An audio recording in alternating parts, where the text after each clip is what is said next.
Bismillahirrahmanirrahim. Assalamualaikum warahmatullahi wabarakatuh.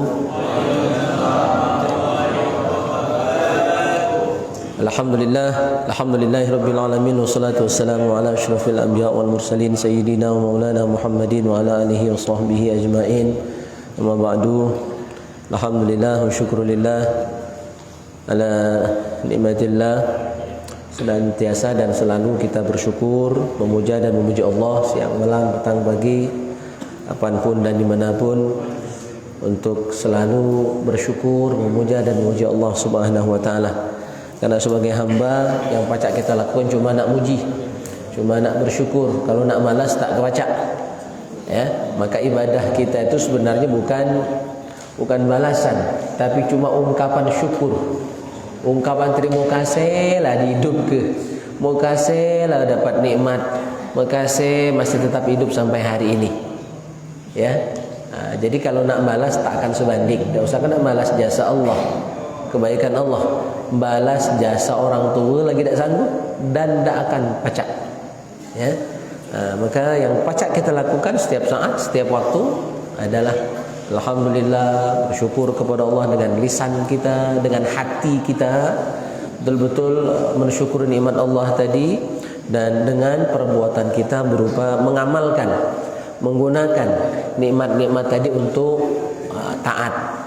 Dapat reta disedekahkan, dikit atau banyak tergantung keikhlasan masing-masing. Awak masih sehat dilangkahkan ke masjid untuk jamaah, untuk majlis. Itulah ya, cara kita menggunakan nikmat Allah, dan itu sudah bersyukur. Allah sudah senang luar biasa, ya. Allah sudah senang luar biasa dengan kita menggunakan sebagian kecil saja dari nikmat tadi untuk kebaikan. Itu sudah luar biasa. Bahkan ketika kita bertaubat dari salah kita, itu Allah senang luar biasa. Kita salah, lantas taubat kita tuh ditunggu dan dinanti oleh Allah. Maka dalam kitab Riyadhus Shalihin itu ada hadis, ya, di bab taubat, ada orang yang bertaubat itu dan Allah sangat senang dengan taubatnya, sampai dibuat perumpamaan dalam hadis bagaikan orang yang melakukan perjalanan, dia lelah, dia capek, mampir berhenti di bawah pohon, nambang ngikat itu kendaraannya. Karena zaman dulu bukan motor kan, unta, kuda, keledai, dikebet, tertiduklah dia. Pas tertidur, waktu bangun, kendaraannya yang bawa barang-barang dia yang banyak, yang berharga udah hilang. Maka tentu stres, ya kan, galau, kemana, ya, perjalanan masih jauh, bekal di situ galau, hilang. Maka dia mencari ke sana kemari, ya, tak ketemu. Akhirnya kecapean, tidur lagi, ya, sengal kan. Begitu bangun, yang dia cari tadi nongol lagi, ada lagi dengan sendirinya, ya. Senang tak? Bahagia Pak dia, sangat senang, sangat bahagia. Sampai saking bahagianya dia salah omong, salah ucap. Ya Allah, ya, aku Tuhanmu, engkau hambaku. Terbalik dia ngomong. Ya Allah, ya, aku Tuhan, ngaku Tuhan apa? Engkau hambaku, aku Tuhanmu. Karena orang tu kalau lagi senang biasanya ngomongnya tu kebalik-balik, berebut kata-kata tu nak keluar kalau dari mulutnya. Saking bahagianya, saking senangnya. Dalam hadis itu disebutkan Allah sangat senang dengan taubat seorang hamba daripada laki-laki yang barangnya hilang ketemu lagi tadi. Jadi Allah itu berarti sangat menghargai kebaikan kita sekecil apapun. Kita ni baik, wong banyak baik, salah dikit langsung jahat kalau. Itu manusia kadang-kadang. Tapi Allah tidak. Sebanyak apapun salah kita taubat, Allah sambut dengan penuh kegembiraan, sangat senang, sangat bahagia. Yang kedua, salawat dan salam semoga senantiasa tercurah limpahkan ke hadirat junjungan kita Nabi Muhammad sallallahu alaihi wasallam serta keluarga, sahabat dan umat beliau hingga akhir zaman. Semoga dengan senantiasa bersolawat kepada Rasul, Allah mudahkan kita untuk belajar ini, Allah terangkan hati kita, dan Allah lancarkan rezeki kita, dan diberikan ilmu yang barokah, ilmu yang manfaat, dan bisa diamalkan dalam kehidupan kita sehari-hari. Amin ya rabbal alamin. Kita awali dengan Al-Fatihah untuk pengarang kitab Bidayatul Minnah dan Nasaihul Ibad, dan semua ulama kita, semua guru-guru kita, wali-wali Allah, orang-orang soleh dimanapun berada. Dan untuk kita semua, semoga Allah karuniakan kita keberkahan umur, keberkahan ilmu, lapang luas rizki kita, dan hajat-hajat kita Allah kabulkan. Yang sakit semoga disehatkan, diafiatkan oleh Allah Subhanahu wa taala. Semoga juga anak cucu kita Allah jadikan anak-anak yang soleh dan solehah. Ala hadhihi niyyah wa kulli niyatin salihah. Wa ila hadratin Nabil Mustafa Muhammadin sallallahu alaihi wasallam. Al-Fatihah. أعوذ بالله من الشيطان الرجيم بسم الله الرحمن الرحيم الحمد لله رب العالمين الرحمن الرحيم مالك يوم الدين إياك نعبد وإياك نستعين اهدنا الصراط المستقيم صراط الذين أنعمت عليهم غير المغضوب عليهم ولا الضالين آمين. Lalu sudah kita tuntaskan bahasan sunnah-sunnah kunut. Nah, tuntas. Minggu ini kita lanjut sunnah-sunnah ketika sujud. Sujud ini rukun sholat, sujudnya, ya.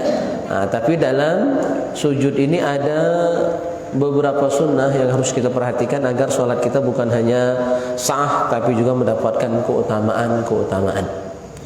Tapi sebelum itu saya ingin tegaskan kembali tentang hal-hal yang sunnah ini. Dulu penjelasan saya masih pecang-pecih, ya.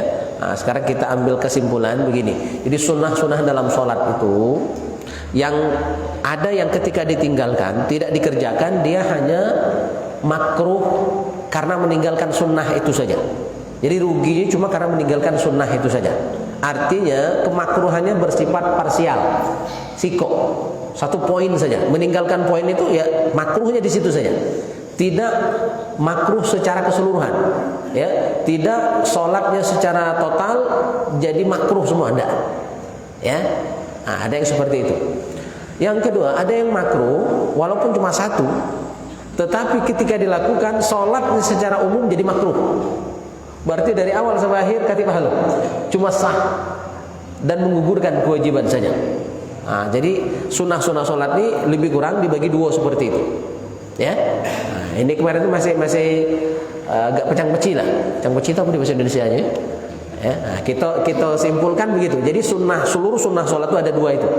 Ada yang sunnah ketika ditinggalkan hanya makruh pada satu bagian saja, ya, cuma rugi tidak dapat pahala sunnah yang ditinggalkan tadi saja.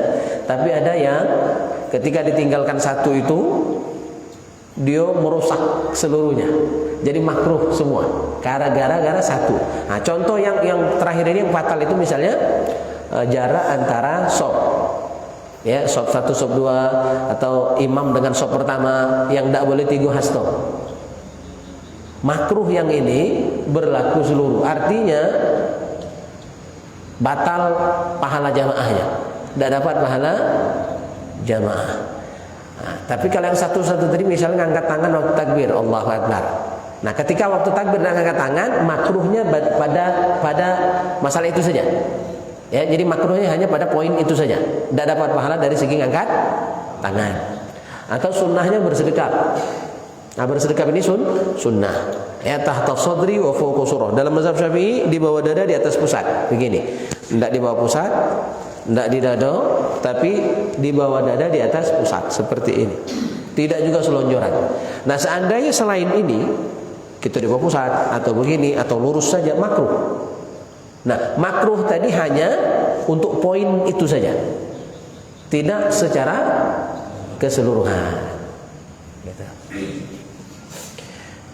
Baik, kita bahas sunnah-sunnah ketika sujud. Urutan sunnah yang ke-209. Ayyukabbiru lil intiqal ila sujud. Ketika hendak sujud, takbir dulu. Ya, Allahu Akbar sampai posisi sujud. Nah, takbir ketika hendak sujud itu sunnah. Nah, tapi ngangkat tangan tidak? Nah, waktu sujud tidak ngangkat tangan. Nah, ini juga perlu kita tegaskan. Yang ngangkat tangan itu cuma ketika satu takbiratul ihram. Itu ngangkat tangan. Yang kedua waktu i'tidal, sami Allahu liman hamidah. Sami Allahu liman hamidah. Atau ketika ruku, Allahu akbar, ruku.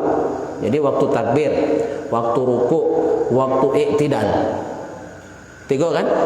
Yang keempat waktu berangkat dari tahiyat awal. Cuma 4 ini yang angkat tangan. Waktu takbiratul ihram, mau ruku Allahu akbar, i'tidal sami Allahu liman hamidah, terus berangkat dari tahiyat awal Allahu akbar, bersih dekat. Cuma 4. Selain itu tidak angkat tangan. Berarti mau sujud hanya takbir, tidak ngangkat tangan. Berarti kalau ngangkat tangan makruh. Ya, kalau ngangkat tangan tidak pada tempatnya makruh. Ayyakuna takbir inda awalil huwi. Nah, takbir tadi diucapkan di awal hendak membungkukkan badan untuk turun ke sujud tadi. Jadi dari awal bergerak mau sujud itu sudah mulai takbir. Jangan takbir dulu baru turun. Atau turun dulu baru takbir, tidak terpecil. Jadi yang benar gerakan, ucapan kompak. Ya, bergerak turun sembari mengucap takbir. Ayyamuddat takbir hatta yantahiya ila maudhi'is sujud. Kapan selesai takbir? Ketika posisi sudah sampai kening kita ke tempat sujud. Kening udah nempel, baru bar. Baru selesai barnya, rohnya baru disebut Allahu akbar. Jadi bar itu kening nempel. Bareng nempel bar. Lebar, nah, selesai ya. Nah, gitu. Terus ayyajharul imam bitakbir, imam menjaharkan takbir. Kalau imam tak menjaharkan takbir, makmum nak tahu. Ya. Jadi hatta untuk sholat zuhur dan asar pun takbirnya dikeraskan. Nah, kalau ada yang nanya, ngapa takbirnya panjang? Kan bacanya cuma 2 harakat. Allah tuh 2 harakat kan? Untuk takbir dalam bahasan fikih, misal di kitab I'ana juga di Haituz Zain, takbir itu boleh panjang sampai 7 alif alias 14 harokat. Ngapu nak panjang? Dari mulai bergerak sampai sujudnya selesai, sampai kening ke tempat sujud. Berarti kan takbirnya panjang itu, lebih dari 2 harakat, 6 harakat pun lebih. Ngapu nak panjang mah itu takbirnya? Nah, ulama menerangkan wa qad marra anna al-'illata fi madd at-takbir li'alla yakhlu fi'lun min af'ali salat min adz-dzikr. Tujuannya adalah agar ya semua bagian sholat itu setiap incinya, setiap detiknya tak katik yang kosong dari zikir. Ya, jadi jangan sampai ada bagian yang kosong dari zikir. Jangan kasih kesempatan setan masuk. Jangan melamun, jangan was-was. Itu tujuan zikir tadi. Jadi zikir jangan putus-putus. Ya, langsung nyambung gitu. Makanya dipanjangkan takbir, dipanjangkan sami Allah liman hamidah sehingga sampai tujuan itu agar li'alla yakhlu, agar tidak kosong. Fi'lun, perbuatan, min af'ali salat, dari perbuatan-perbuatan salat, minadz-dzikri, dari zikir. Makanya salat yang lama-lama itu agak beresiko. Salat yang bacaannya panjang, ayatnya panjang, rukuk sujudnya lama itu agak beresiko. Kalau kosong dari zikir, setan bisa masuk di situ. Oleh karena itu saya juga dapat dari Gus Baha. Ya, Gus Baha itu menceritakan salatnya sahabat Nabi yang ahli tafsir Al-Quran, yang bergelar turjumanul Quran, sepupu Nabi, misan Nabi. Tapi ketika Rasulullah meninggal, beliau masih remaja. Ya, masih remaja tanggung kayak adik-adik inilah. Tapi pinter karena didoakan Nabi. Allahumma alimhu ta'wil, Allahumma faqihu fid din wa alimhu ta'wil. Ya Allah, fahamkan dia agama dan ajarkan dia ta'wil, tafsir, dan makbul doa Nabi. Akhirnya dia jadi ahli tafsir. pakar tafsir di Mekah pada saat itu. Nah, Ibnu Abbas, kata Gus Baha, sholat Ibnu Abbas itu cepat. Alasannya apa? Jadi tidak selamanya orang yang sholatnya cepat itu salah, selagi semua syarat rukun sunnah terpenuhi. Ya, alasannya apa? Alasan Ibnu Abbas, kata Gus Baha, agar begitu setan baru siap-siap nak menggoda, sholat pula selesai. Jadi setan masih mikir, dia lah sudah, tidak sempat ganggu. Masuk akal juga. Maksudnya benar gak loh, sholat lambat, santai, pelan, itu benar, itu bagus. Cuma kalau bakal diganggu setan, jadi masalah. Sholat cepat selama syarat rukun terpenuhi, tidak ada yang lalai, juga tidak salah, benar. Nah, itu pilihan. Jadi kita tidak boleh menjustifikasi, menganggap salah orang yang sholatnya cepat. Mungkin dia ikut mazhabnya Ibnu Abbas radhiyallahu anhu. Nah, kalau kita ambil sedang baik, jangan cepat ya, jangan lambat ya. Apalagi jadi imam, rotu imam ya, jadi itu tujuan. Kenapa takbirnya panjang? Ini agar li'alla yakhlu fi'lun min af'ali shalah min dzikr, agar tidak ada bagian yang kosong dari zikir. Gitu. Makanya guru saya mengajarkan, ya tentu beliau dapat dari guru-gurunya juga, bahkan di bacaan-bacaan yang panjang dalam sholat itu harus diselipi zikir khafi. Bismillahirrahmanirrahim. Itu ada berapa tempat panjang? Allah Ar-Rahman Ar-Rahim. Itu 3 tempat panjang dalam hati Allah. Tidak boleh kosong. Ya? Nah, kan ada jedah-jedah itu. Antara takbir dengan iftitah ada jedah. Jedahnya jangan diam, isi zikir dia Allah. Terus antara ada iftitah dengan ta'awuz ada jedah kan? Bi qadri tanafus, senapas. Jedahnya secara zahir tapi dalam hati Allah. Jangan kosong. Ya, nah, dalam hati tetap ingat Allah. Ayyasjuda ba'da ayyadu al-imam jabhatahu alal ardi.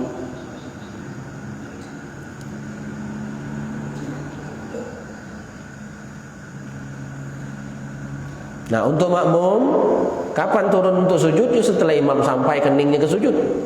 Jadi setelah imam sempurna sujud baru kita makmum sujud. Kebanyakan barengi atau nyusul sebelum imam sempurna. Maka dalam kitab Nihayatuz Zain, hukum barengan imam itu ada 4. 1, hukumnya haram. Barengan dengan imam hukumnya bisa haram. Kapan? Saat takbiratul ihram. Jadi imam belum selesai, masih Allah, kitalah Allah pula, haram itu. Dalam pengertian sholatnya batal tak sah. Jadi harus sempurnakan dulu. Allahu Akbar, imam sudah bersedekap, baru kita makmum takbir. Kalau imam belum selesai takbir, masih baru Allah. Belum bar, kita lah Allah pun. Atau mungkin Allah barnya selesai dulu dari imam, tak sah, haram. Ini yang pertama. Yang kedua, makruh. Barengan dengan imam itu hukumnya makruh. Kapan? Barengan saat mengucap salam, makruh. Atau barengan dalam rukun fi'li, perbuatan, barengan ruku, barengan sujud, barengan i'tidal, barengan duduk tahiyat, makruh. Ya, menghilangkan pahala jamaah. Yang ketiga, sunnah. Barengan imam itu hukumnya sunnah. Kapan? Waktu baca amin, sikotullah. Waktu baca amin. Ya, sunnah. Yang keempat, wajib barengan imam. Kapan? Saat kita tak sempat baca Fatihah, kalau nak nyudai ke imam baca Fatihah. Karena imamnya baca ayat cepet, pendek puluh. Sementara kita baca Fatihah itu setelah Fatihah imamnya baca kulhu, senapas cepet.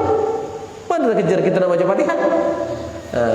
Kalau kita tahu imam tu model itu, maka ketika kita jadi makmum baca Fatihah barengan dia. Wajib hukumnya baca Fatihah barengan imam. Kalau kita baca Fatihah setelah imam bakal tidak tuntas. Jelas ya? Nah, jadi baca Fatihah itu berarti ada dua cara. Pertama, yang paling bagus adalah imam baca Fatihah kita diam. Setelah amin, imam diam, kita mau coba Fatihah. Ya, minimal makmum tadi separuh selesai Fatihah, ya, sambil dia menyodorkan Fatihah, itu imam baru baca surah. Itu yang paling bagus. Tapi seandainya tak terkejar, ya, modal itu, maka Fatihah imam langsung kita ikuti. Boleh.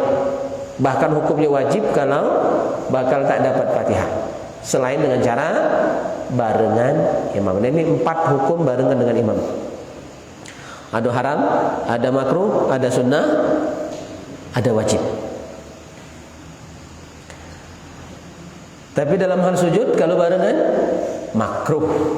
Karena sujud itu rukun fi'li. Berikut wab'ul anfi ma'al jabhah. Ketika sujud meletakkan kening bersamaan dengan hidung. Anggota sujud itu 7 ya. Kening, 2 telapak tangan, lutut sama jari-jari kaki. 7. Ya. Nah, hidung ini tidak masuk. Kalau hidung masuk jadi 8, bukan 7 anggota sujud. Oleh karena itu, hidung tidak wajib, hanya sunnah. Ya. Tapi meletakkannya barengan. Waktu kening dengan hidung itu barengan, ya. Nah, barengan ya. Jangan kening dulu baru hidung atau hidung dulu baru kening. Kening dulu. Atau hidungnya terlalu mancung, ya kan? Hidung dulu yang kedua. Nah, itu. Jadi kening dan hidung bersamaan menyentuh tempat sujud. Ayyakuna maksyufan, keningnya harus terbuka. Jangan tertutup. Jangan tertutup peci, jangan tertutup mukena, jangan tertutup apa lagi? Cadar. Yang cadar cuma dijenguk biji mata itu. Kan? Salat tak sah karena kening harus terbuka. Ya.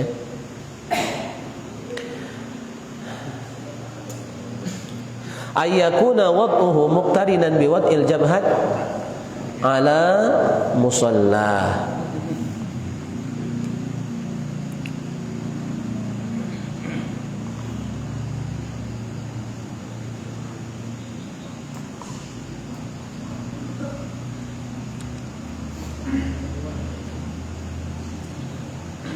Mura'atu tartib fi wad'i rukbatain thumma al-yadain thumma al-anfi muqtarinan bi wad'il jabhah wal jabin.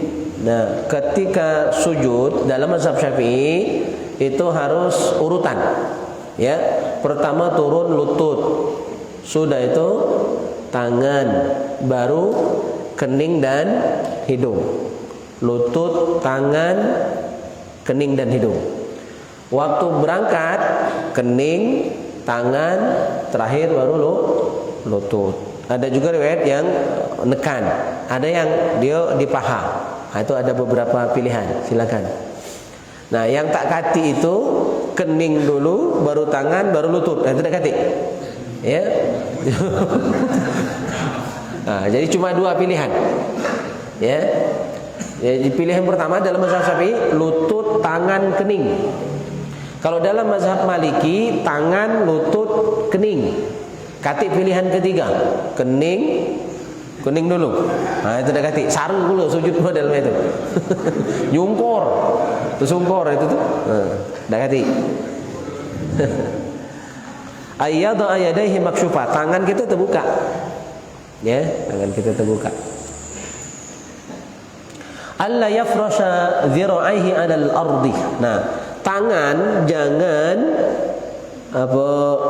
membentang di lantai. Nah, ini sujud.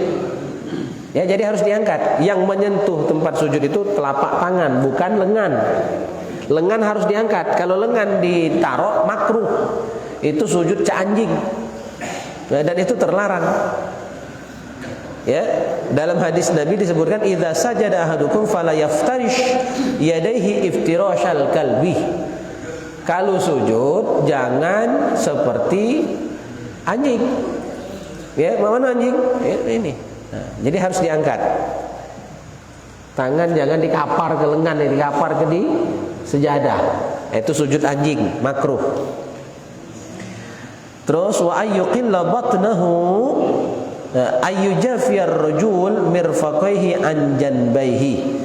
Nah, terus jangan nempel siku lengan ini nempel ke rusuk, ke lambung, harus renggang. Tapi yang renggang ini kan kawan sebelah gitu, pecah rainya. kena siku. Jangan nempel wae. Bukan mentang-mentang renggang laju mak ini kan. Harum. Ini untuk laki-laki, tapi untuk perempuan justru rapat. Jadi beda, laki-laki jangan nempel ya ke rusuk, tapi perempuan justru rapat. Terus wa ayyuqilla batnahu an fahizai. Terus nah, perut jangan nempel ke paha. Jangan ngelungkum itu. Ngelungkum ini ya. Jadi harus ada jarak. Jadi perut dan paha tidak bersentuhan. Agak itu. Tapi jangan perlu ada yang maju nih main turun. Sampai lewat ini sejadah. Saking tak galak rapat perut dengan paha tadi. Laju terlalu jauh, ngambil lokal walk. Ya itu berlebihan pun ada model itu. Ya. Ngukur sejadah ni lah. Jangan lewat. Ya, gitu. Tapi untuk perempuan justru nempel ini nempel ke lambung, terus perut ke paha. Jadi kalau perempuan itu dirapat loh. Karena lebih menutup auratnya. Untuk kita lanang justru sebaliknya. Dalam mazhab Syafi'i dibedakan laki perempuan, tapi mazhab lain tidak membedakan. Ya, laki perempuan sama. Jadi kalau yang membedakan perempuan rapat, laki-laki renggang, lengan, perut dan paha, itu berarti mazhab Syafi'i.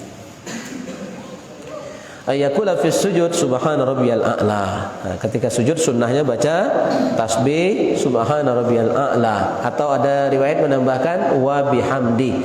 Kaunuhu thalathan afdal. Afdalnya adalah tiga kali. Nah, ini untuk imam. Catatan untuk imam. Wala yazidul imam ala dzalika tahfifan 'alal ma'mumin. Imam tak boleh lebih dari 3 kali. Jadi jangan salahkan imam. Kalau imam cuma 3 kali baca tasbih, karena imam tuh mikirkan orang banyak.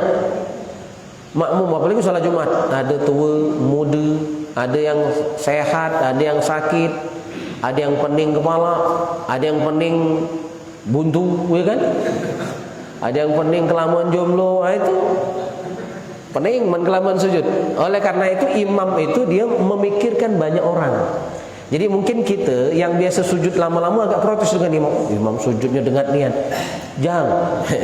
Imam tu ngerina kun orang banyak. Bukan kita dewek. Nah, gitu. Jadi kita standarnya untuk imam la yazidul imam. Imam tak boleh lebih dari 3 kali. Kecuali imam tadi tahu makmumnya santri pondok semua. Ya. Muridnya semua yang setengah jam ini dah sujud sanggup. Ya. Karena tak berani protes gurunya. Kalau kita di pondok dulu nurut baik ya berkata guru. Terus hari hal tu kalau imam nyiksa juga. 1 rakaat Yasin baca. Ya, engkau. Nah, tapi dalam rangka latihan itu namanya jamaah mahsyurin. Silakan. Tapi untuk jamaah masyarakat umum tak boleh. Itu akan menimbulkan fitnah.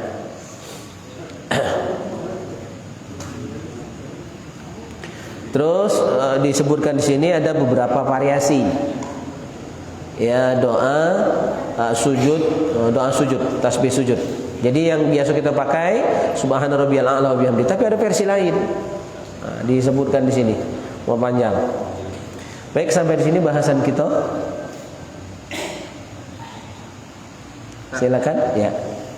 Untuk orang yang bercadar, misalnya sholat jamaah, apa perlu dilepas karena itu menghalangi sujud? Cadar harus dilepas. Kalau cadarnya sampai nutupi kening. Kalau cuma nutupi hidung makruh saja. Yang penting itu kening yang terbuka, kening. Ya, kalau raih tertutup seperti dulu zaman corona, pakai masker itu tidak apa-apa.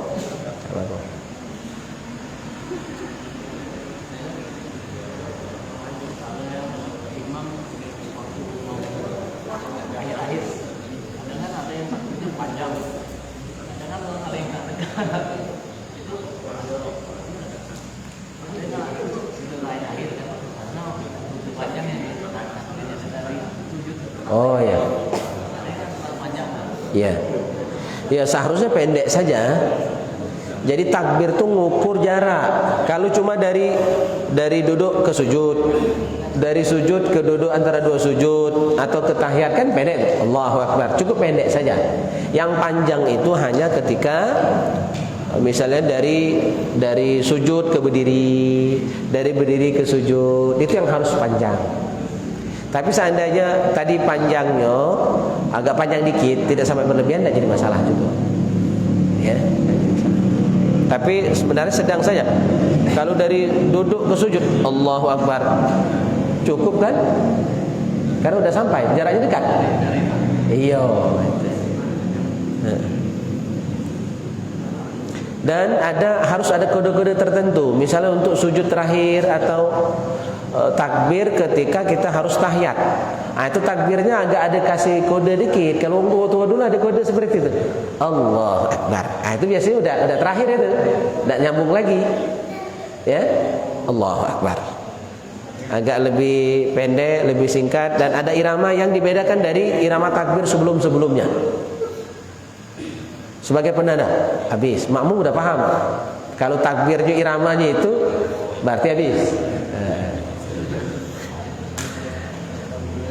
Ya.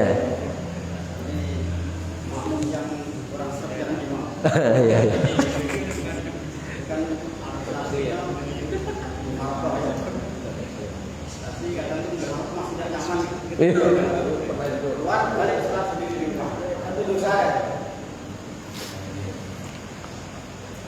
Kalaupun dosa itu dosa batin gitu ya, dosa hati ya, dosa luwat, dosa iri, dosa dengki. Salat di rumahnya tidak jadi masalah, sah secara hukum. Cuma ngapu luwat dengan wong itu kan, itu jadi masalah juga. Kecuali tidak setuju itu dengan alasan syar'i kan, misalnya wongnya fasik tapi kok ngotot jadi imam, itu tidak setuju yang dibenarkan. Ya jadi tergantung alasan tidak setuju itu apa. Kan Rasul juga sudah nyebut ada imam yang disenangi, ada imam yang tidak disenangi. Imam yang tidak disenangi itu makruh jadi imam. Nah tapi tergantung alasan. Tidak senang itu oleh apa? Kalau tidak senangnya oleh luwat baik, kita yang jadi masalah, bermasalah. Tapi kalau tidak senangnya oleh iri dengki, ya kita salah gitu kan. Cuma kalau tidak senangnya kita karena dia ini masalah, tapi kok ngotot jadi imam, wongnya fasik, ya jadi galau. Ya, khutbah jadi, joget dengan biduan jadi. Nah, kita tidak setuju karena itu. Berarti kan imam fasik tuh ya.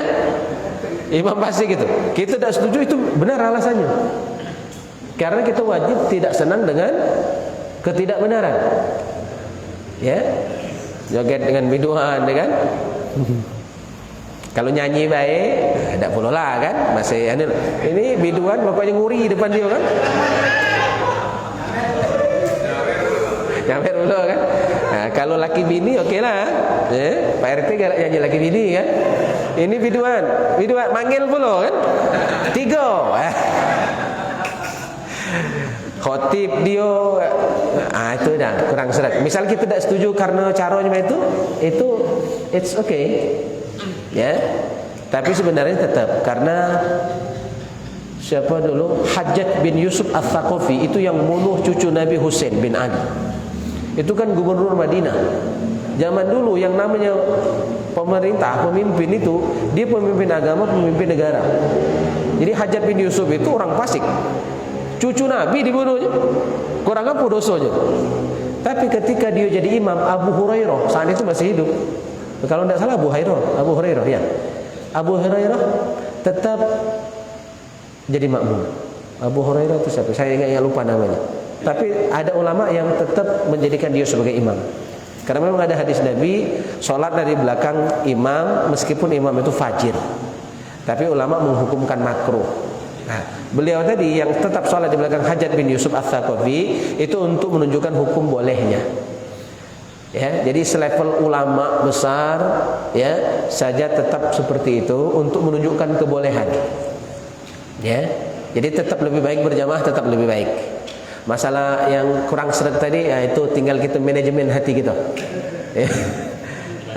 Belajar untuk tidak membenci sekalipun orang tuh habis jahat. Malam itu agak saru. Agak saru. Ya. Salat di belakang wong yang kita lewat itu agak saru. Tapi belajar ini kan, belajar tabah, belajar sabar, belajar tidak membenci siapapun. Ya. Karena pesan Nabi, kunu ibadallahi ikhwana. Jadilah hamba Allah yang bersaudara. Ingat di hadis itu. Walaupun tentu butuh perjuangan untuk senang dengan wong yang kita luat itu. Ya sama, kita juga kita punya ada orang-orang yang kita kadang-kadang tidak senang, ya kan? Nah, tapi tetap hormat dia, benci ala kadarnya. Itu kan ada juga yang benci karena Allah, senang karena Allah, kan dibolehkan ya. Selagi alasannya benar. Ya, tapi tidak boleh berlebihan. Jangan benci tekelabit. Nah, jurang sini itu benci tekelabit, benci ini mendarah daging sampai ke akar-akarnya, pokoknya luatnya. Nah, itu jangan, boleh. Hati kita kotor aja. Jadi boleh sah-sah saja sholat di rumah boleh. Tapi tetap di masjid dengan membersihkan hati kita itu lebih baik. Ya. Itu berlaku terhadap sholat berjamaah maupun sendiri atau salah satunya Ustaz? Ya. Berlaku semua, baik untuk sholat dewean ataupun berjamaah. Nah, yang contoh ini tadi itu berlakunya untuk sholat berjamaah yang jarak imam dengan makmum tadi. Jadi misalnya sejadah imam kejauhan, ada kan banyak masjid itu jauh dan sejadah imamnya itu sampai lebih dari 3 hasta. Itu makruh, berlaku seluruh, untuk imam, untuk seluruh makmum, untuk seluruh yang sholat. Ya, gitu. Yang misalkan imam kan tidak pakai sunnah kan? Kita tidak cuma mau pakai sunnah kan?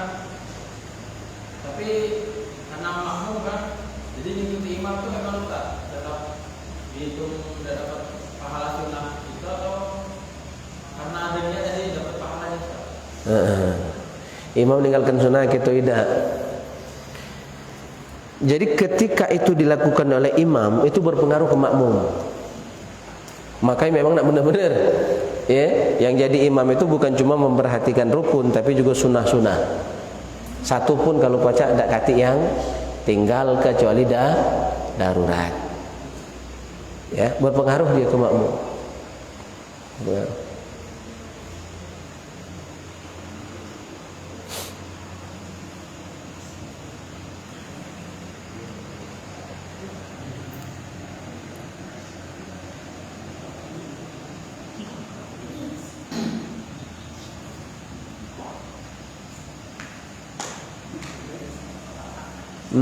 Ada lagi?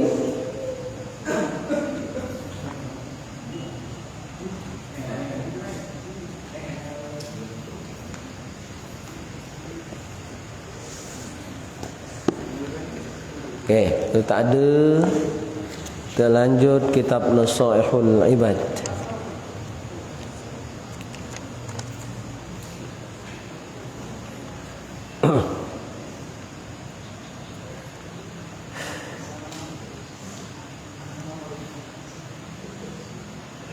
Kita bahas makalah yang ke-25.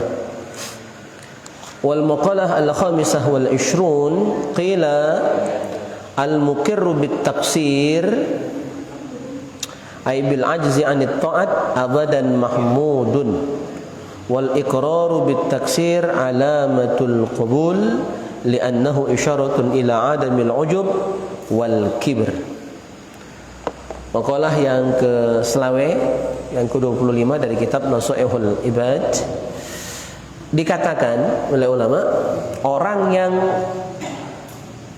menyadari, mengakui kekurangan dirinya, ibadahnya masih kurang, taubatnya masih belum sempurna, kalau sholat khusyuknya masih jauh, ikhlasnya masih belum, sadar banyak kurang, banyak salah, banyak aib.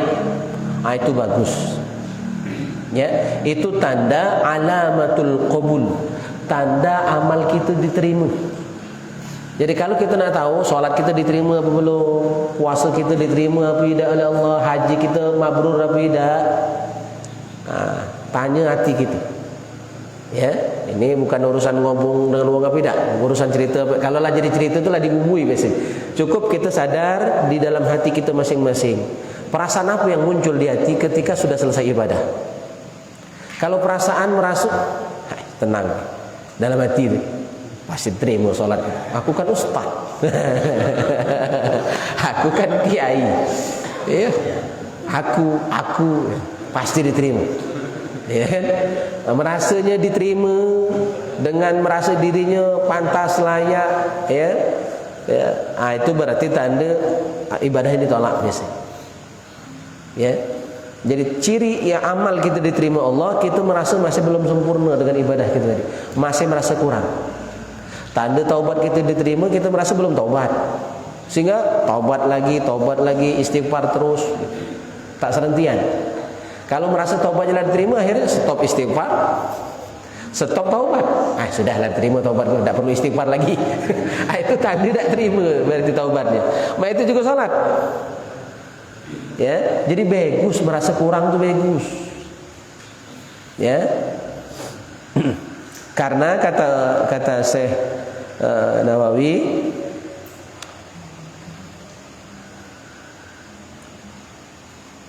abadan mahmudun, itu selamanya perbuatan yang terpuji. Ya, merasa diri kurang, merasa ibadah kurang, itu perbuatan yang terpuji, bukan yang tercela. Ya, yang tak bagus itu merasa kurang duit terus, merasa buntu terus. Itu ya, merasa kurang bini terus, bini lagi akhirnya. Habis betina, asalnya kok yang licin buat bini. Nyari ilmu gadis, nyari ilmu pelet, ya kan? Habis tak bercapek, pokoknya saat itu belaga, mulai laju, rasani. Itu yang salah. Ya. Jadi kalau merasa kurang ibadat, bagus. Akhirnya jadi motivasi untuk nambah ibadat. Kan nama bini, kasihan yang jomblo-jomblo nih, hekok lagi lo boleh. Habislah juntak dedi kan. Tentang toke mobil ya.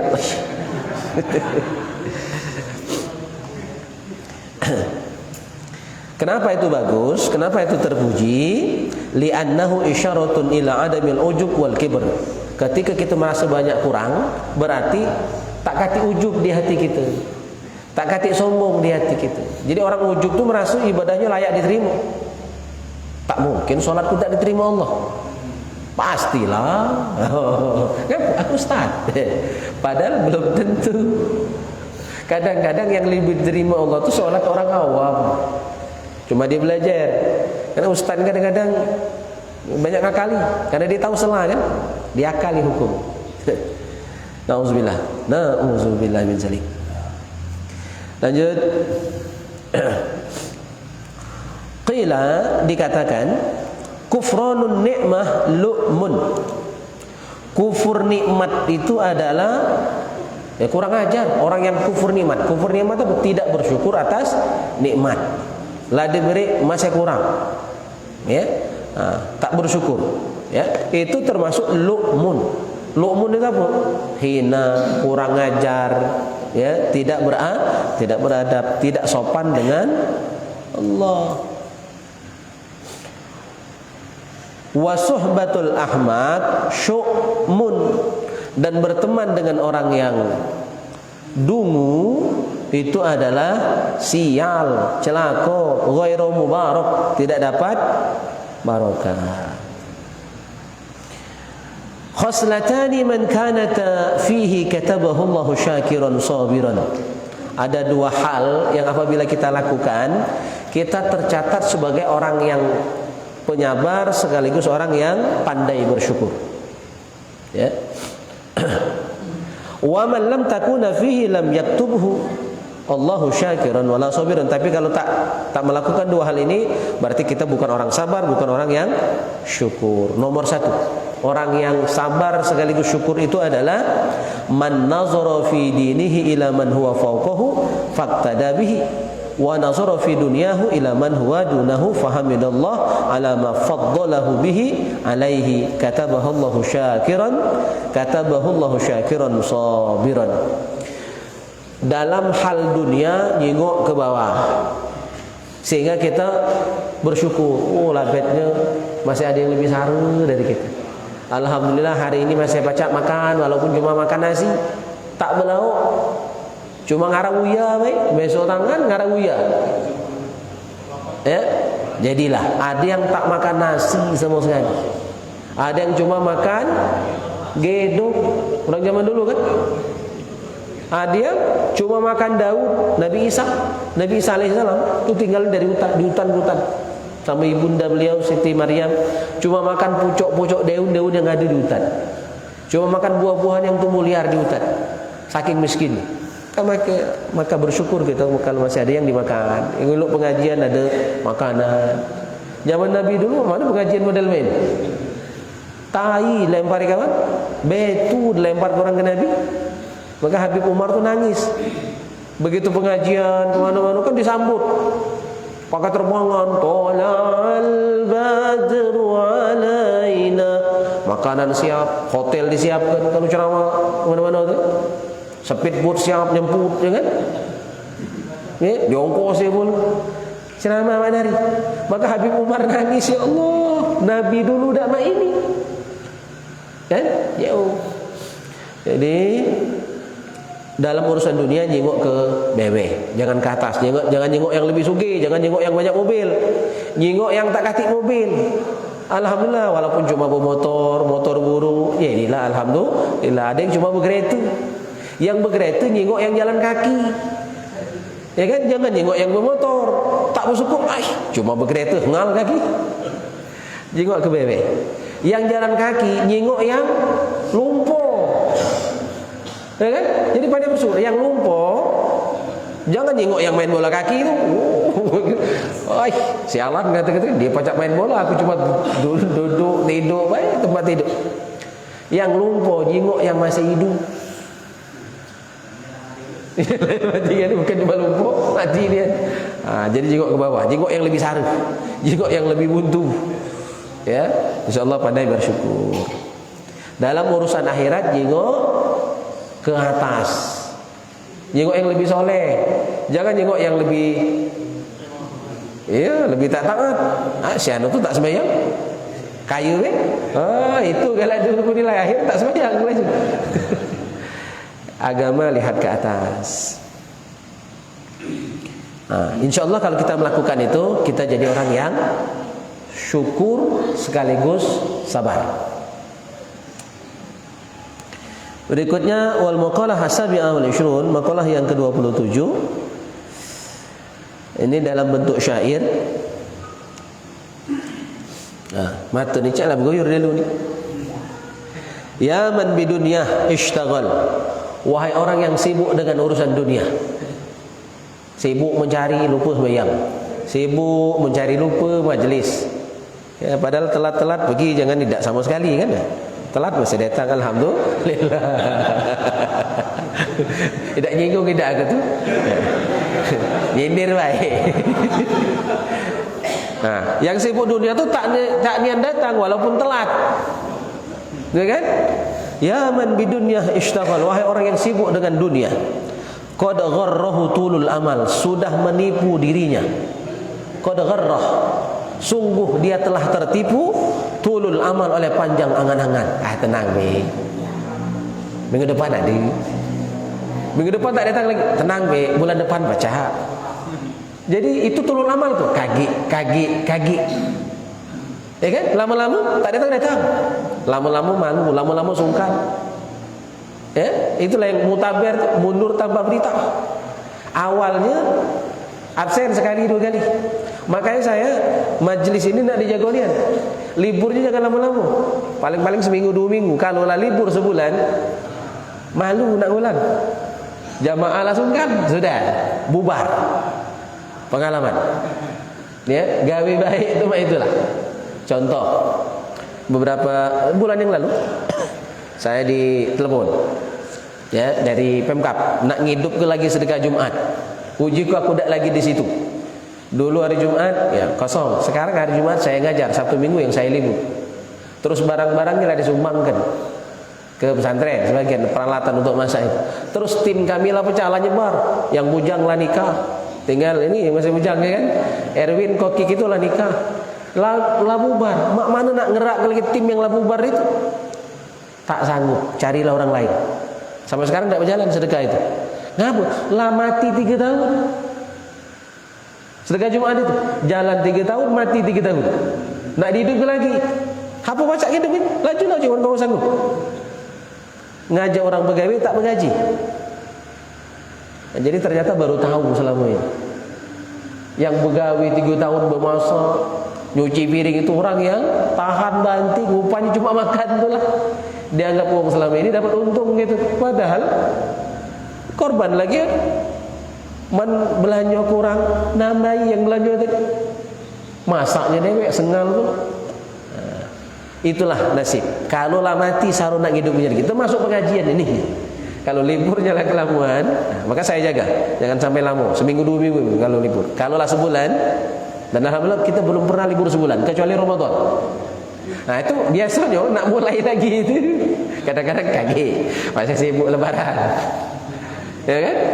Kaget 2 minggu, 3 minggu setelah lebaran baru mulai. Lah kelamun, itulah nasib.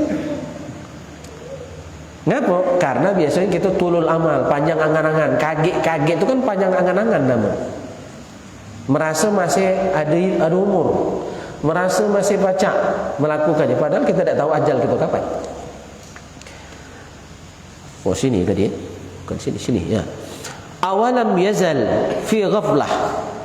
Ya, bukankah dia selalu lalai hatta dana minhul ajal, sampai ajal datang tiba-tiba lah mati. Terkaget-kaget tadi. Kapan nak haji? Kaget. Akhirnya tak berangkat-berangkat.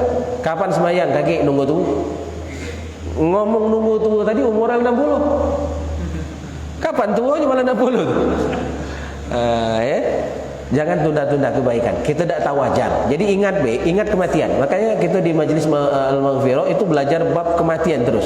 Untuk mengingatkan terus. Mati ini ngintai kita terus. Dalam kitab Syarh Sudur, kematian itu ngintipkan kita 70 kali setiap hari. Kita ini diawasi 70 kali sampai lo majal.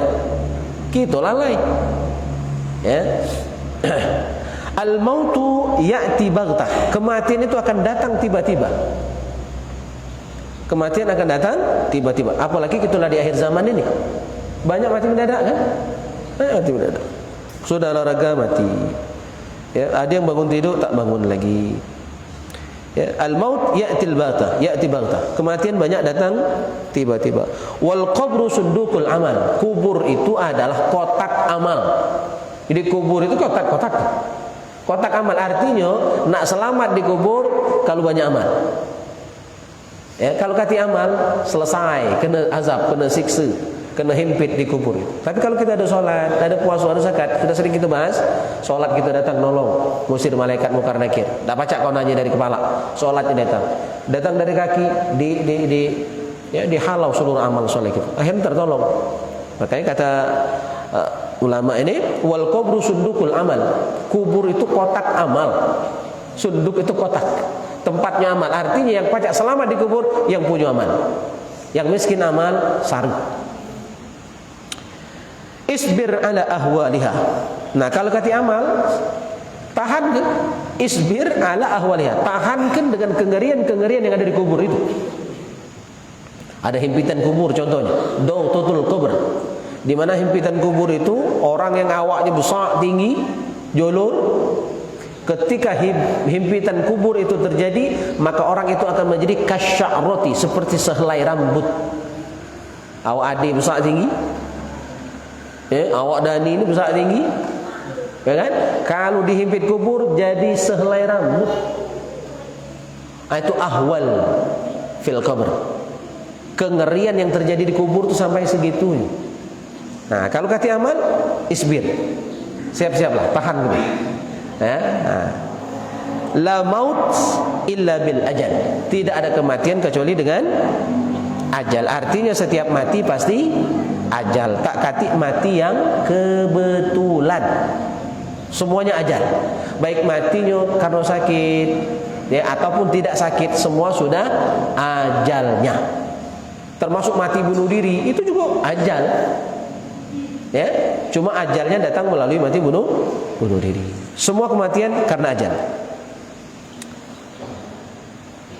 Hadis dari Imam Ad-Dailami, Rasulullah bersabda, tarkud dunya amarru minas sabr.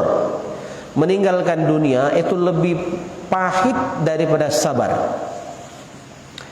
Wa ashaddu min hatmis suyub fi sabilillah, dan lebih berat daripada patahnya pedang di jalan Allah. Wala yatrukuha ahadun illa a'tahu Allah mithla ma yu'ti syuhada. Maka orang yang sanggup meninggalkan dunia di sini maksudnya bukannya mati, tidak terlalu sibuk urusan dunia. Jadi artinya sesibuk apapun dia tetap ibadat. Itu maksud meninggalkan dunia di sini. Sesibuk apapun dia bekerja, ketika panggilan salat tiba, stop dulu gawe, masjid, salat. Itu maksud meninggalkan dunia di sini. Dan itu sulit. Kalau dah orang-orang yang memang dimudahkan oleh Allah Subhanahu wa taala. Nah, kalau kita sanggup meninggalkan dunia dalam pengertian tadi, ya, ninggal itu dengar baik, bukannya ninggal keselamanya kan? Pending dengar, paling 5 menit 10 menit, udah tuh lanjut lagi. Yang nak begawe nak apa kan? Nah, illa a'tahu Allahu mithla ma yu'ti syuhada. Allah akan karuniakan orang yang sanggup meninggalkan urusan dunianya untuk sementara waktu saja. Allah akan kasih dia ma yu'ti syuhada. Apa-apa yang Allah berikan untuk orang-orang yang mati syahid. Orang yang mati syahid itu apa dia? Dosanya diampuni, azab kubur lepas, akan dinikahkan dengan 72 bidadari. Itu orang yang mati syahid. Dosa diampuni, sorga lah nunggu, siksa kubur lepas, dinikahkan dengan 72 bidadari, dan berhak beri syafaat 70 keluarganya. Orang mati syahid itu pacak beri syafaat 70 sanak keluarganya. Itu pahala yang sanggup meninggalkan dunia untuk sementara demi melaksanakan ajaran agama perintah Allah. Diberi sebagaimana pemberian Allah kepada orang yang mati syahid. Nah, contoh meninggalkan dunia yang dimaksud di sini adalah wa tarkuha qillatul akal. Contoh meninggalkan dunia itu makannya dikit. Ya, sepiring 2 piring, tidak ada ngabisi dah. Sesendok 2 sendok, terakhirnya tidak banyak, tidak sampai benggayangan. Itu contoh meninggalkan dunia. Ya, tidak terlalu kekenyangan. Wa bughdus sana, tidak senang pujian. Tidak gila hormat. Nah, itu berarti orang yang tidak cinta dunia.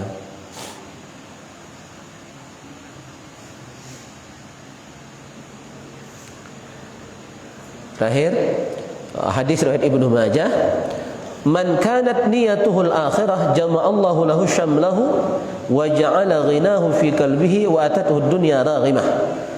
Orang yang niatnya akhirat. Jadi kita niatnya bukan mencari dunia tapi mencari akhirat. Niatnya ngejar akhirat. Ya, bukan nguber dunia. Hikmahnya apa? Jama'allahu lahu syamlah. Maka Allah akan kumpulkan, ya, untuk dia dunia sekaligus akhirat. Jadi kalau ngejar dunia, kalau ngejar akhirat, dunia ikut, dunia dapat. Ibarat nanam padi, rumput tumbuh. Tapi kalau ngejar dunia, akhirat tinggal. Ibarat nanam rumput, padi mustahil nak tumbuh. Wa ja'ala ghinahu fi qalbihi. Dan Allah akan menjadikan hatinya kaya. Jadi meskipun dia miskin, tapi hatinya kaya, bersyukur. Ya, dikit alhamdulillah, banyak alhamdulillah. Wa atathu dunya raghimah. Dan dunia akan datang kepada dia raghimah. Raghimah itu dengan tunduk dan patuh. Jadi dunia itu kecil bagi dia. Makanya wali-wali Allah itu dunia itu biasa baik. Jadi ketika ada kiai merogan di antari wong iwa, Ini rasanya pernah saya sampaikan kisahnya. Beliau dikasih iwak. Ya. Kalau gitu kan yo ladas seneng ya, wajar seneng. Tapi apa? Pas beliau dikasih iwak, uji Kiai Merogan, yo alhamdulillah mau kasih. Ya. Nah, letak di mana Kiai? Lah di sungai itu lagi. Tumpanglah di sungai itu lagi. Lah Kiai, saro rangkap jadi kan. Nah, ada apa-apa je Kiai. Nah, tidak percaya orang tadi. Akhirnya pas Kiai nak masak iwak tadi, di kawai-kawai iwak itu datang, tangkapnya siang, goreng, pindang, ya kan? Itu contoh rohimah tadi. Dunia itu patuh, nurut. Kiai Sulaiman, orang tua dari guru kita Kiai Balian. Jadi beliau tuh dakwahnya mirip jamaah tabligh saat ini. Keliling kemana-mana itu bawa bekal dewek, modal dewek. Kalau di Sungai Musi, sepanjang Sungai Musi ini sudah beliau datangi semua. Dan rata-rata ada masjid di desa-desa di sepanjang pesisir Sungai Musi. Bekayu.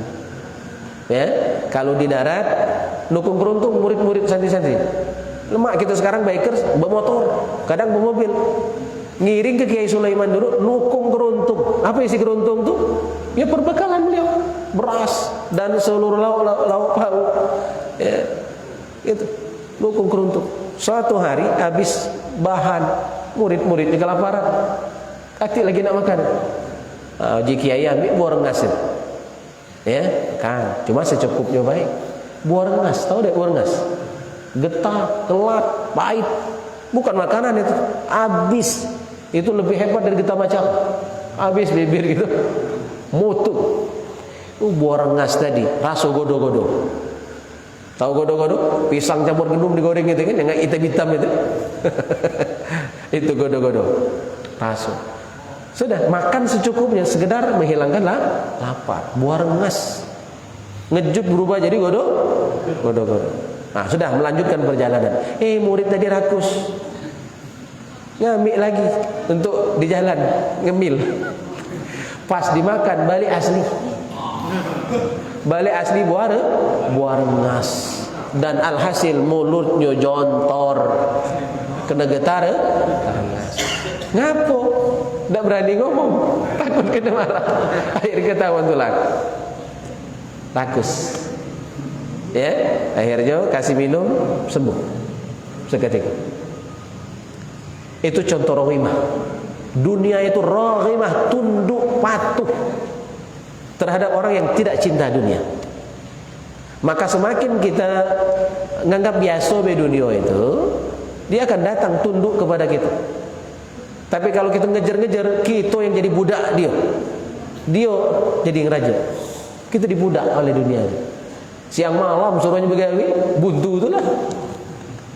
Lemak lebih dari wong. Man samu baik begawi siang malam, lemak lah begawi siang baik, malam gawe lain. Jadi Allahu Akbar. Wa man kanat niyatuhu dunya farraqallahu alaihi amrah. Orang yang niatnya cuma dunia. Ya, nyari begawi ya memang nyari dunianya kan. Ini hatta urusan agama pun nyari dunia. Ada tak itu? Yang dulu heboh kan? Jabat gitu, nyetak Al-Quran, korupsi. Nah itu bagian urusan agama jadi dunia, jadi duit galau. Nah itu yang dimaksud hadis ini. Wa man kanat niyatuhu dunya, orang yang niatnya cuma dunia. Ya. Galau-galau itu dirikin duit, mantak katik duit tak maju. Ya. Maka farraqallahu alaihi amrah. Allah akan pencar biarkan ya urusannya. Tak sukses urusannya, hancur urusannya. Wa ja'ala faqrahu baina ainaihi. Dan dia nanti akan menjadi orang yang fakir, minimal fakir, miskin hati. Walaupun punya dunia, miskin hati dan miskin amal. Walam ya'tihi minad dunya illa ma kutiba lahu. Dunia itu hanya akan datang sesuai yang sudah ditentukan Allah. Kita sudah punya jatah masing-masing. Ya, tinggal kita jemput baik. Ya, nah, cuma masalahnya kita tidak tahu jatah kita ini banyak ataupun dikit. Tinggal dilantari baik. Ya, tidak usah bekejar nian muber nian itu. Kalau bagian kita walaupun tak datang, tak tak kita kejar datang dewek ke rumah. Nah, silakan, kita pasti mungkin punya true story masing-masing, pengalaman masing-masing.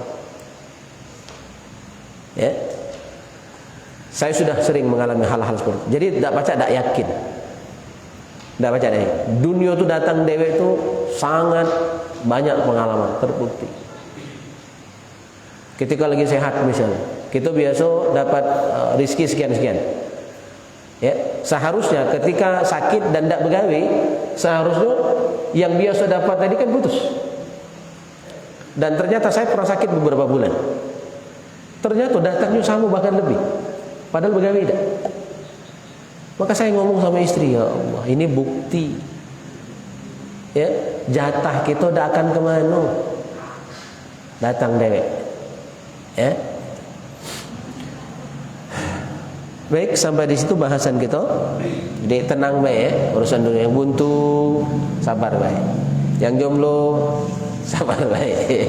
Nah, dunia yang akan menjadi milik kita, ya, tak akan lari kemana. Jemput, ya, tapi tanpa melalaikan tugas kita, pengabdian kita kepada Allah Subhanahu wa taala. Jadi nyari duit itu cuma pelangguran untuk melaksanakan ibadah. Jadi sambil nunggu zuhur begawe, ya kan? Sudah sholat zuhur kan? Ya, pelangguran lagi. Jadi begawe itu pelangguran, bukan ibadah yang pelangguran. Tahu tak pelangguran ya? Selingan, ya selingan. Jangan jadikan ibadah sebagai selingan. Begawe itu yang selingan. Nah, jadi jangan dibalik. Biar kita lebih mementingkan akhirat daripada dunia. Kejar akhirat, dunia ngiring. Tapi kalau ngejar dunia, akhiratnya berlari. Ya. Baik, ada pertanyaan sampai di sini? Cukup? Caknya lah. Setengah watt kalau ni banyak. Maklum hari hujan ni, dingin-dingin. Hujan baik-baik, alhamdulillah. Baik, kita cukupkan majlis kita malam hari ini dan kita akhiri dengan doa kafaratul majlis. Subhanakallahumma wa bihamdika asyhadu an la ilaha illa anta astaghfiruka wa atubu ilaik. A'udzu billahi minasyaitonir rajim. Bismillahirrahmanirrahim. Alhamdulillahirabbil alamin. Allahumma shalli wa sallim wa barik wa karrim wa azim ala sayyidina Muhammad wa ala ali sayyidina Muhammad. Allahumma ij'al jam'ana hadha jam'an marhuma wa tafarruqana min ba'dihi tafarruqan ma'suma. Allahumma barik lana fi awladina wahfazhum wa la tadurruhum warzuqna birrahum. Rabbana hab lana minas salihin. Rabbana hab lana minas salihin. Rabbana hab lana minas salihin. ربنا هب لنا من أزواجنا وذريتنا قرة أعين واجعلنا للمتقين إماما ربنا آتنا من لدنك رحمة وهيئ لنا من أمرنا رشدا ربنا آتنا في الدنيا حسنة وفي الآخرة حسنة وقنا عذاب النار صلى الله على خير خلقه محمد وعلى آله وصحبه أجمعين والحمد لله رب العالمين تقبل الله منكم.